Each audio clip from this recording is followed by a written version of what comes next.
Entre Luçon et La Rochelle, sur la côte charentaise du théâtre naturel de la baie de l'Aiguillon, et Nandes, une des 85 communes qui composent le parc interrégional du Marais Poitevin.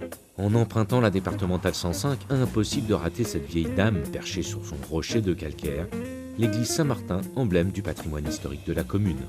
Alors l'église, elle a été construite au XIIe siècle, fortifiée au XIVe siècle. Pour faire face aux attaques anglaises qui arrivaient donc de la mer, on a souhaité bâtir un fort. On s'est servi d'un bâtiment existant, à savoir l'église, qu'on a fortifié. Cette église, elle est tellement particulière et tellement impressionnante qu'elle a été classée monument historique en 1840.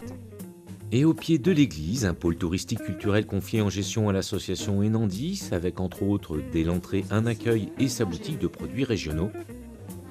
Puis son musée qui met en scène l'histoire d'hier et d'aujourd'hui de l'activité économique majeure de la commune, la mytiliculture, élevage, récolte et vente de la moule de la baie de l'Aiguillon. Vous allez découvrir la faune, la flore, le mouvement des marées qu'on peut... On a toujours les 20 minutes de projection en début de visite qui se poursuit cette visite par l'espace muséographique.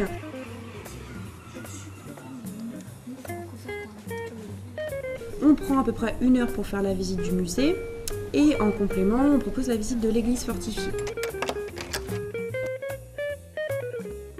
On peut compléter une petite journée, une petite après-midi sur Enande en louant le carlet pédagogique qui lui se trouve à la pointe Saint-Clément. Le carlet, il se loue sur 6 heures, 3 heures avant, 3 heures après la marée haute. Le but de l'association Enandis, c'est aussi de développer des animations culturelles.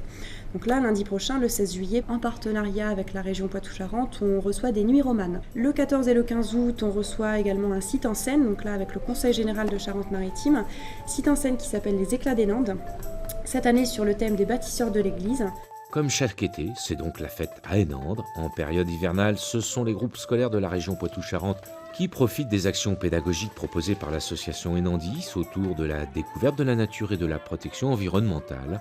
Et ce mercredi 11 juillet 2012, dans cette station écotouristique enandaise, c'est l'inauguration de la nouvelle enseigne de ce pôle qui marque le nouvel élan impulsé depuis 2009 par l'association Enandis. Aujourd'hui, nous inaugurons donc la nouvelle enseigne Maison de la baie du Marais Poitevin. Donc c'est un moment très très fort dans l'histoire de cette maison, de ce musée, car on ressent avec cette enseigne une vraie appartenance au territoire. Notre idée étant de travailler en réseau sur les différents territoires qui composent le parc. Alors évidemment, on a en tête l'image du Marais mouillé, le grand site de France, donc avec la porte d'entrée de la maison du Marais Poitevin, donc à Coulon.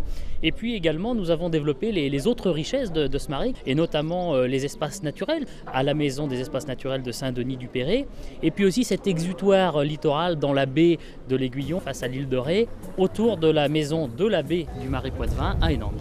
La boucle est bouclée, c'est officiel, la maison de la baie est la porte occidentale d'entrée du Marais Poitevin.